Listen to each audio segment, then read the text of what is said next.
नमस्कार। Economics Awadh classes YouTube channel पे आपका स्वागत है। आज की इस क्लास में हम लोग प्रशिक्षित स्नातक शिक्षक चयन परीक्षा 2004 टीजीटी का 2004 अर्थशास्त्र का पेपर सॉल्व करेंगे। यह पेपर या यहाँ से लिए गए जो प्रश्न हैं वह आगामी शिक्षक भर्ती परीक्षा के लिए महत्वपूर्ण हैं और रिवीजन के उद्देश्य से भी यह प्रश्न बहुत ही महत्वपूर्ण है।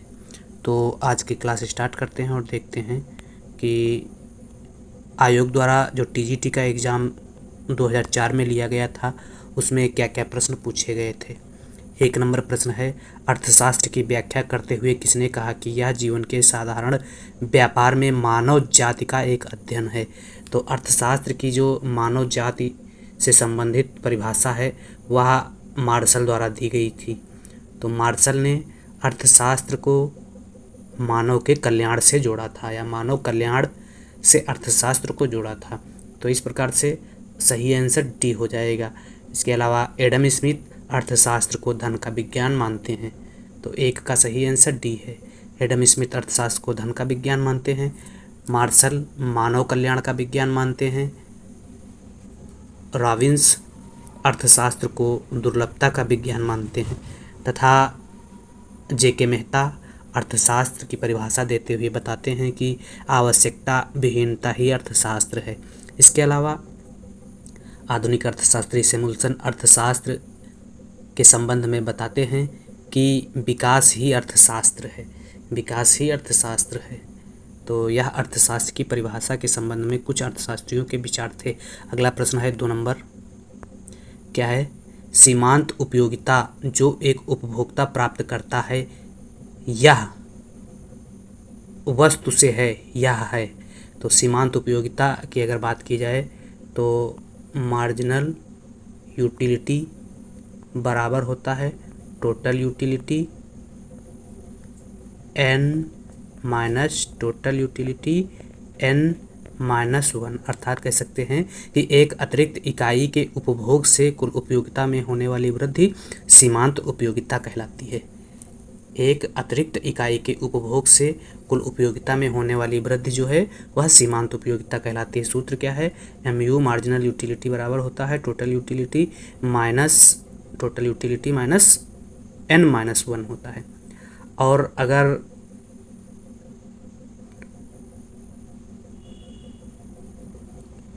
इन ऑप्शनों में देखा जाए तो ऑप्शन ए क्या कह रहा है?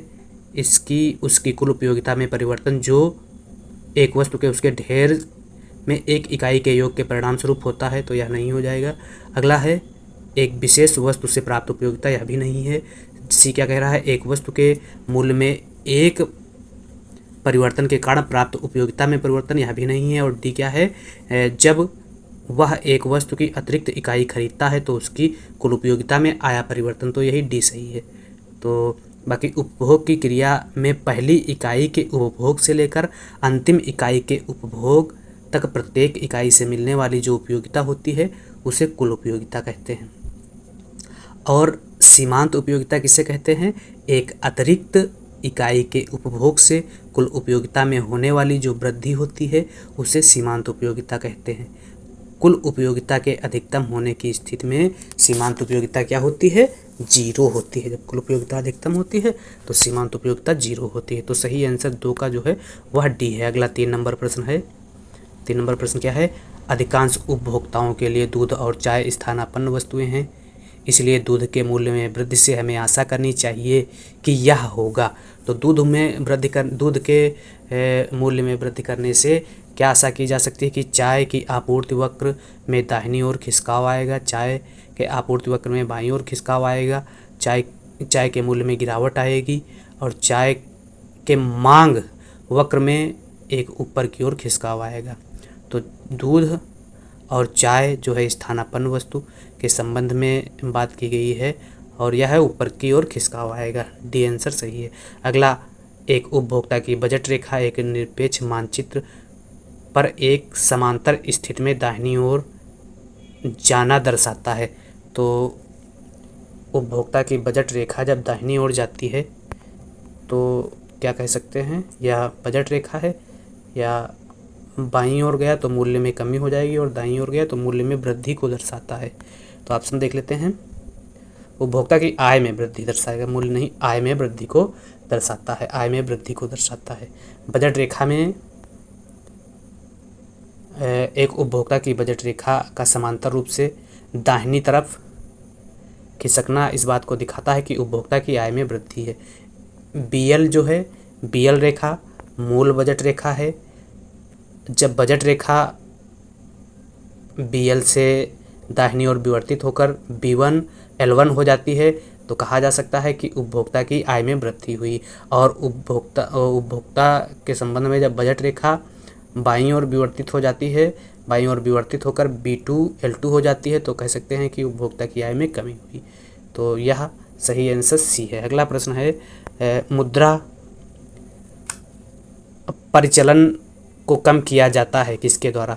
तो मुद्रा परिचलन को कम करने के संबंध में या मौद्रिक नीति एक प्रकार से जारी करने का जो कार्य है वह भारतीय रिजर्व बैंक द्वारा किया जाता है। मुद्रा परिचलन को कम करने का कार्य भारतीय रिजर्व बैंक द्वारा किया जाता है। तो सही आंसर बी है।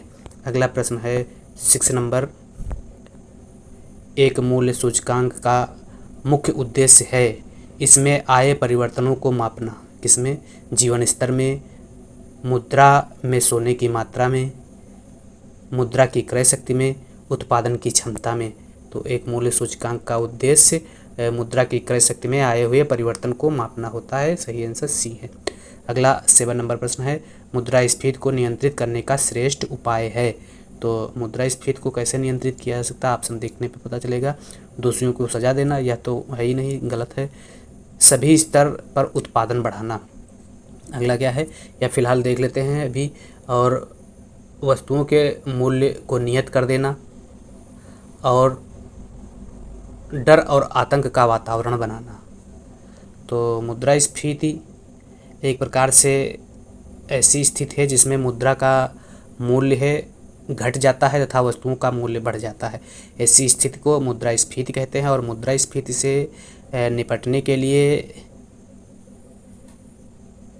उत्पादन में वृद्धि, बहुत सारी वस्तु की अर्थव्यवस्था से बाहर करना, अर्थात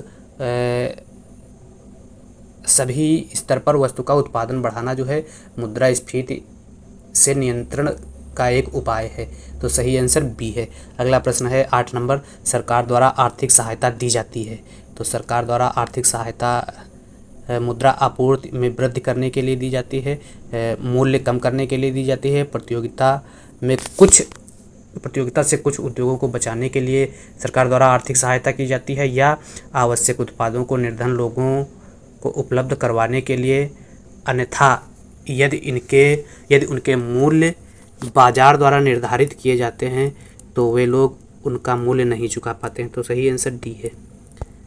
8 का सही आंसर डी है। अगला 9 नंबर प्रश्न है, बचत मुद्रा आय का वह भाग है जो उद्योगों में खर्च होता है। सही है। उपभोग में खर्च नहीं होता है, यह भी सही है। और लोगों के पास उनकी आवश्यक ज़रूरतों को पूरा करने के बाद बच जाता है। तो उपरोक्त सभी सही आंसर हैं। 9 का डी सही है। अगला 10 नंबर प्रश्न है, विश्व व्यापार में भारत का अंश है। तो विश्व व्यापार में भारत का अंश 2004 की बात की गई है, तो वह 1% के आसपास था। अगला प्रश्न है, WTO का मुख्यालय कहाँ है? तो WTO का मुख्यालय जिनेवा में है। WTO की स्थापना 1 जनवरी 1995 को की गई थी और इसका मुख्यालय जो है जिनेवा में है। और WTO ब्रिटन वुड्स सम्मेलन के तहत की गई एक संस्था है जो 1948 में स्थापित नहीं की जा सकी थी किन्हीं कारणवश, और 1995 में स्थापित की गई थी। अगला प्रश्न 12 नंबर, विश्व में किस देश का विदेशी मुद्रा भंडार सर्वाधिक है?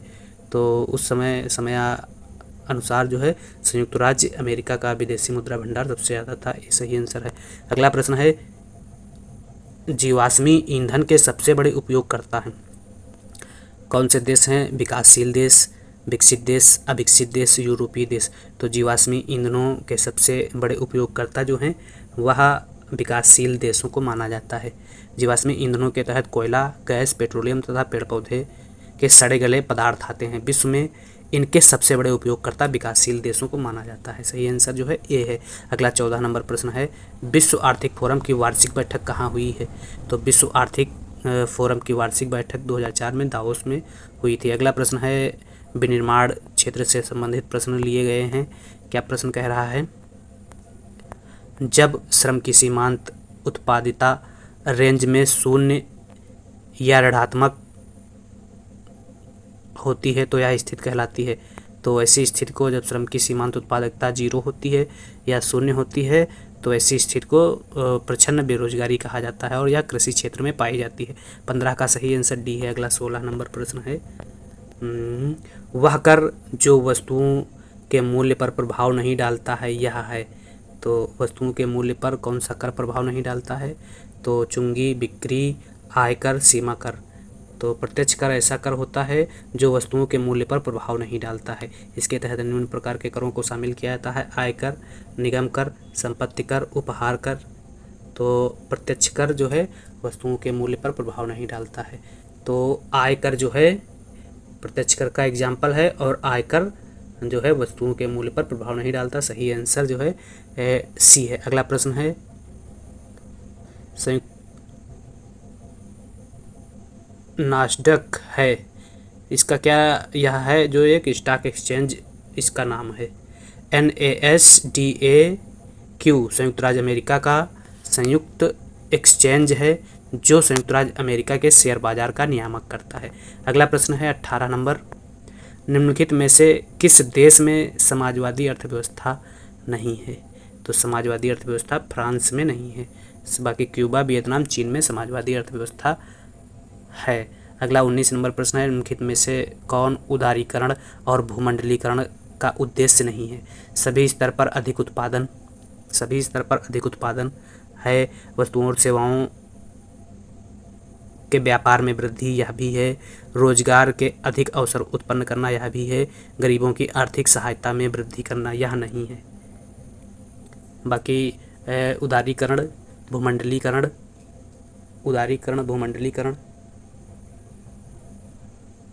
और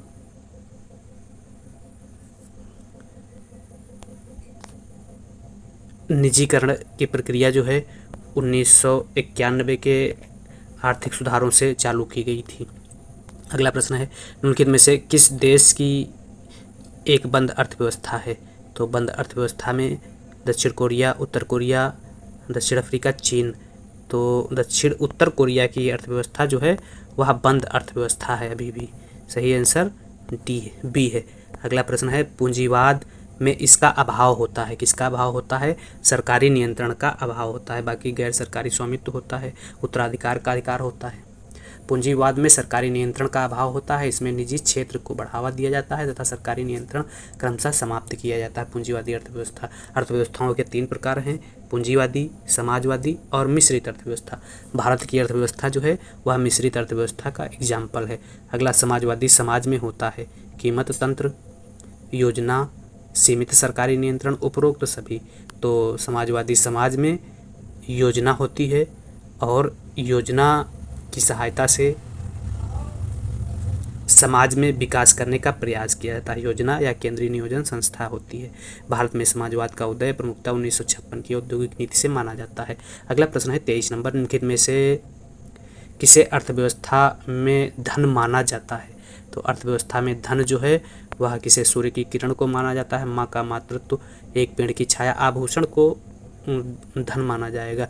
आभूषण का आर्थिक पहलू होता है इसलिए इसे अर्थव्यवस्था में धन माना जाता है, जबकि सूर्य की किरणें, माँ का मातृत्व और एक पेड़ की छाया का कोई आर्थिक पहलू नहीं होता है, इसलिए अर्थव्यवस्था में इसे धन नहीं माना जाता है।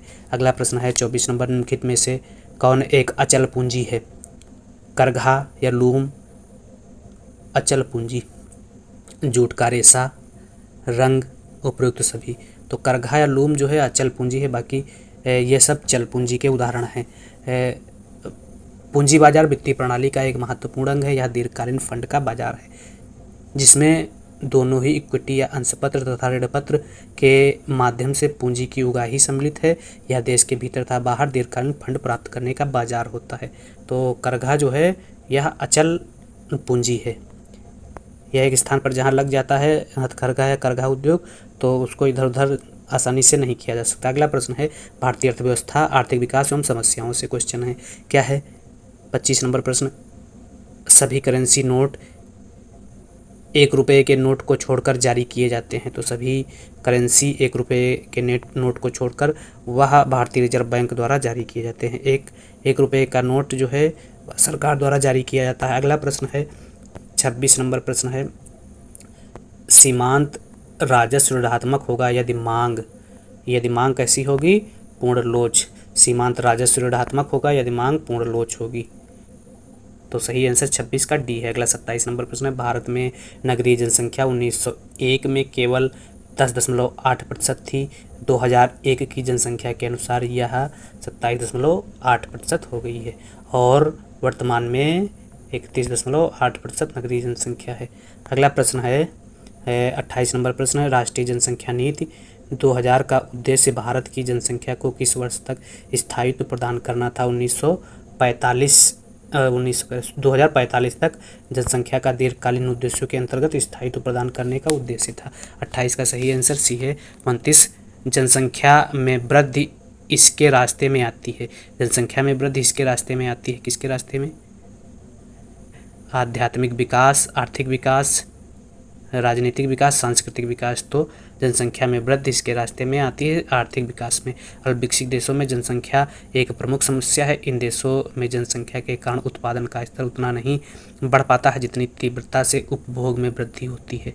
अगला है 30 नंबर प्रश्न है भारत में कौन क्षेत्र सकल घरेलू उत्पाद का सबसे बड़ा संगठक है। तो सकल घरेलू उत्पाद का सबसे बड़ा संगठक जो है वह सेवा क्षेत्र है। सी आंसर सही है।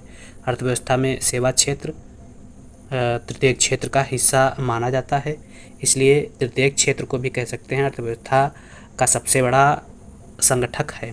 अगला प्रश्न है एक देश की राष्ट्रीय आय बढ़ेगी यदि विदेशी सहायता प्राप्त होगी, कृषि उत्पादन में वृद्धि होगी या कपड़ों पर केंद्रीय उत्पाद शुल्क की दर में वृद्धि होगी, गेहूं पर एक आर्थिक सहायता दी जाएगी। तो एक देश की राष्ट्रीय आय में वृद्धि होगी जब क्या होगा, कृषि उत्पादन में वृद्धि होगी। सही आंसर बी है। अगला प्रश्न है 32 नंबर प्रश्न है एक देश की प्रति व्यक्ति आय की गणना की जाती है। तो एक देश की प्रति व्यक्ति आय की गणना जो है निव्वल राष्ट्रीय उत्पाद को जनसंख्या से भाग देकर की जाती है। प्रति व्यक्ति आय बराबर हो जाएगा निव्वल जनसंख्या बटे निव्वल राष्ट्रीय उत्पाद। ए आंसर सही होगा। निव्वल राष्ट्रीय उत्पाद को कुल जनसंख्या से भाग देकर किया जाता है। तो निव्वल राष्ट्रीय उत्पाद बराबर हो जाएगा प्रति व्यक्ति आय बराबर हो जाएगा निव्वल राष्ट्रीय उत्पाद या राष्ट्रीय उत्पाद बटे जनसंख्या। अगला प्रश्न है भारत में उच्चतम बचतें इनके द्वारा दर्ज की गई हैं। तो भारत में सबसे ज़्यादा बचतें जो हैं पारिवारिक या घरेलू क्षेत्र द्वारा दर्ज की गई। सही आंसर डी है। 33 का अगला 34 नंबर प्रश्न है भारत में जीडीपी का कितना प्रतिशत लोग स्वास्थ्य पर खर्च होता है। तो लगभग 2% के आसपास, तो 1.8 कह सकते हैं। अगला प्रश्न है राष्ट्रीय साक्षरता मिशन का लक्ष्य किस वर्ष तक भारत की साक्षरता दर 75% करने का लक्ष्य रखा गया है। 75% कर देने का है, तो 2008 तक 75% कर देने का लक्ष्य रखा गया है। अगला प्रश्न है 36 नंबर प्रश्न क्या कह रहा है प्रथम पंचवर्षीय योजना का मुख्य उद्देश्य था युद्ध और विभाजन द्वारा अर्थव्यवस्था को हुई हानि को पूरा करना, कृषि और औद्योगिक जनसंख्या में वृद्धि करना, निर्धनता हटाना, लोगों के जीवन स्तर में सुधार करना। तो प्रथम पंचवर्षीय योजना 1951 से 56 तक चलाई गई और जिसका उद्देश्य युद्ध और विभाजन द्वारा अर्थव्यवस्था को हुई हानि से पूरा करना। प्रथम पंचवर्षीय योजना का केंद्रीय बिंदु जो है अगर देखा जाए तो कृषि में वृद्धि करना है, कृषि उत्पादन में वृद्धि करना। तो सही आंसर ए है। अगला है अंत्योदय योजना किस लिए है। तो अंत्योदय योजना तो है निर्धनों में निर्धनतम की सहायता के लिए है और 25 दिसंबर 2000 को प्रधानमंत्री अटल बिहारी वाजपेयी के 76वें जन्मदिन पर अंत्योदय अन्न योजना प्रारंभ की गई थी। तो सही आंसर बी है। अगला प्रश्न है 10वीं पंचवर्षीय योजना में वार्षिक समृद्धि दर रखी गई। तो 10वीं पंचवर्षीय योजना में वार्षिक समृद्धि दर 9% रखी गई। 10वीं पंचवर्षीय योजना का अगर समय की बात की जाए तो 1 अप्रैल 2002 से प्रारंभ हुई थी और 31 मार्च 2007 को 10वीं पंचवर्षीय योजना खत्म हुई थी। 1 अप्रैल 2002 से प्रारंभ हुई थी और 31 मार्च 2007 को समाप्त हुई थी। अगला है 39 नंबर प्रश्न, निम्नलिखित में से कौन सी बेरोजगारी पूंजी की कमी के कारण होती है।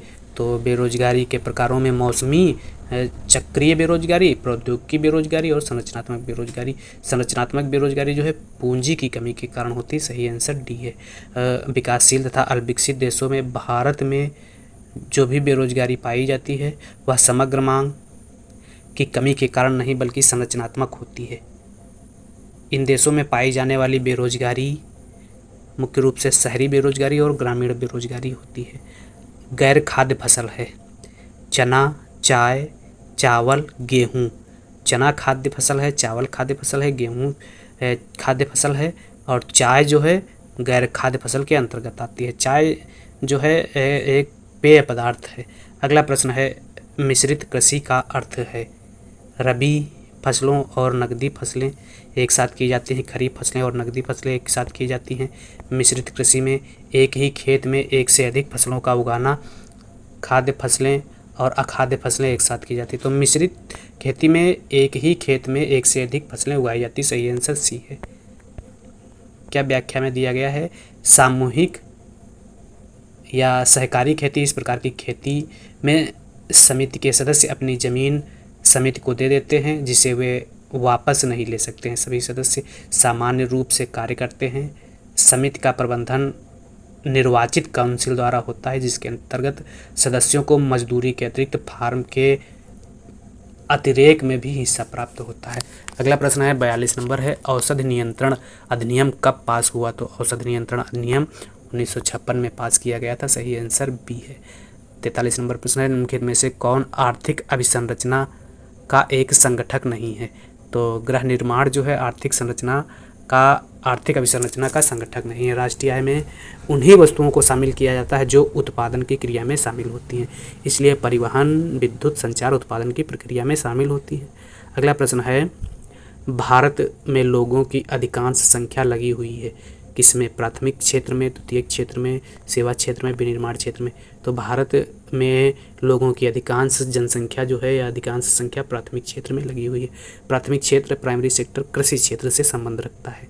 अगला प्रश्न है भारत में कुछ उद्योगों के बीमार होने का मुख्य कारण है कच्चे माल की कमी, श्रमिक समस्या, परिवहन समस्या, कुप्रबंधन।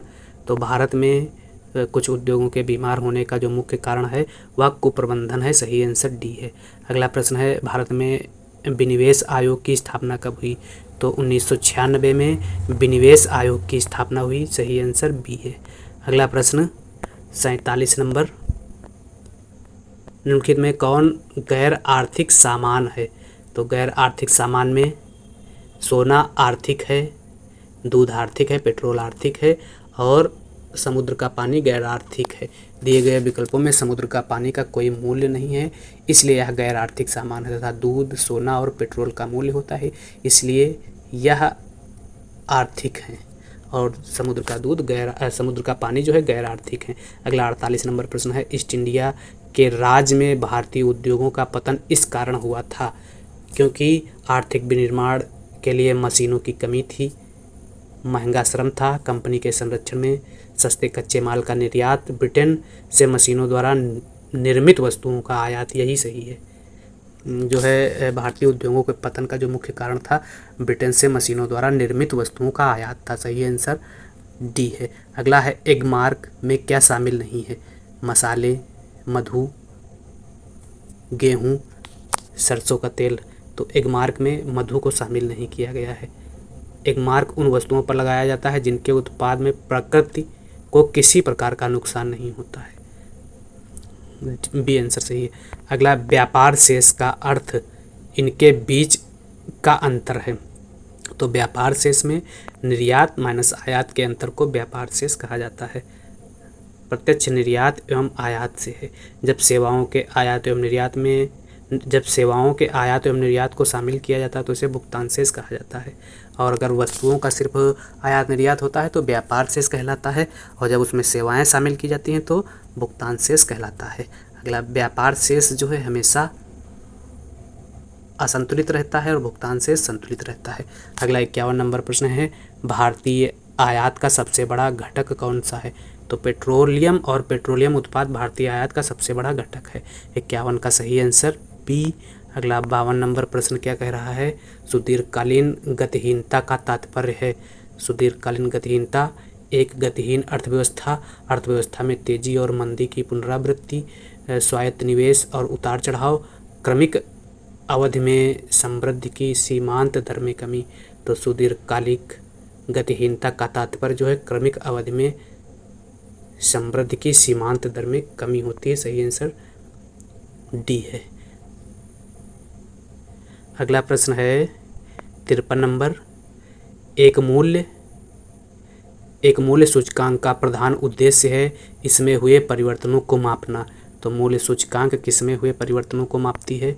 ऑप्शन देख लेते हैं। जीवन स्तर, धन में स्वर्ण की मात्रा, रुपए की खरीद शक्ति, उत्पादन की क्षमता। तो रुपए की खरीद शक्ति। सही आंसर सी है। अगला प्रश्न है 55 नंबर, पीपीपी क्रय शक्ति क्षमता, परचेजिंग पावर, पैरिटी के मामले में भारत की क्रम संख्या। तो 4 है, वर्तमान में 3 है। 2004 का पेपर है तब 4 थी और वर्तमान में 3 है। 3rd नंबर पर है भारत की अर्थव्यवस्था। राष्ट्रीय जनसंख्या नीति 2000 उद्देश्य हैं जनसंख्या को इस वर्ष तक स्थिर करना, तो 2045 तक जनसंख्या को स्थिर करना है। सी आंसर सही है 48 का। अगला 49 नंबर, 48 कह रहे हैं, 55 का सही आंसर सी है। अगला 56 नंबर प्रश्न है। 56 नंबर प्रश्न क्या है? प्राथमिक क्षेत्र का तात्पर्य है। तो प्राथमिक क्षेत्र में कृषि से संबंधित वस्तुओं को रखा जाता है, तो कृषि ही सही हो जाएगा। या प्रकृति से संबंधित वस्तुओं को प्राथमिक क्षेत्र में रखा जाता है, जिसमें कृषि, मछली पालन, खनन, लकड़ी का व्यवसाय, मुर्गी पालन आदि को प्राथमिक क्षेत्र के अंतर्गत रखा जाता है। द्वितीय क्षेत्र में विनिर्माण एवं निर्माण तथा तृतीय क्षेत्र में व्यापार, होटल, परिवहन, संचार, वित्त, बीमा इत्यादि को शामिल किया जाता है। अगला 57 नंबर प्रश्न है, निम्नलिखित में से कौन विकासशील अर्थव्यवस्था का एक घटक नहीं है? तो विकासशील अर्थव्यवस्था में जनसंख्या वृद्धि की उच्च दर होती है, यह घटक है। बेरोजगारी की उच्च दर होती है, यह भी घटक है। पूंजी निर्माण की उच्च दर, तो पूंजी निर्माण की उच्च दर नहीं होती है। विकासशील देशों में निम्न दर होती है, व्यापक निर्धनता भी होती है। तो सही आंसर बी है, क्योंकि नहीं पूछा गया है या नहीं है। तो 57 का सही आंसर बी है। अगला 58 नंबर, हरित अभिसूचक इंडेक्स विकसित किया गया इसके द्वारा। तो हरित अभिसूचक इंडेक्स जो है विश्व बैंक का पर्यावरणीय प्रोत्साहन योग्य विकास प्रभार द्वारा विकसित किया गया। सही आंसर ए है। 2001 में हरित सूचकांक का अवधारणा जो है विश्व बैंक का पर्यावरणीय प्रोत्साहन योग्य विकास प्रभाग द्वारा किया गया था। अगला 59 नंबर प्रश्न है, निम्नलिखित में से कौन मानव विकास सूचकांक का एक पैरामीटर नहीं है? तो मानव विकास सूचकांक के पैरामीटरों में नहीं है। तो अभी तक तो है शिशु मृत्यु दर को पैरामीटर नहीं माना गया है, जबकि इसमें क्या दिया गया है? सामाजिक असमानता, आयु संभाविता, शिशु मृत्यु दर, प्रति व्यक्ति वास्तविक आय। तो इसमें सही आंसर सी है। अगला प्रश्न है 60 नंबर प्रश्न है, निम्नलिखित में से कौन विकास का एक आर्थिक निर्धारक नहीं है? तो विकास के आर्थिक निर्धारकों में कौन सा नहीं है?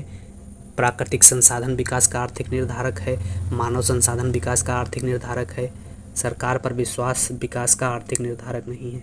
बाकी प्रौद्योगिकी भी आर्थिक निर्धारक, प्राकृतिक संसाधन, मानव संसाधन और प्रौद्योगिकी विकास के आर्थिक निर्धारक हैं। अगला प्रश्न है 61 नंबर, निम्नलिखित में से कौन एक उपभोक्ता अधिकार नहीं है? तो उपभोक्ता अधिकार में कौन सा नहीं है? सुरक्षा का अधिकार उपभोक्ता अधिकार है, सूचना का अधिकार नहीं है, उपभोक्ता का अधिकार, सूचना का अधिकार नहीं है।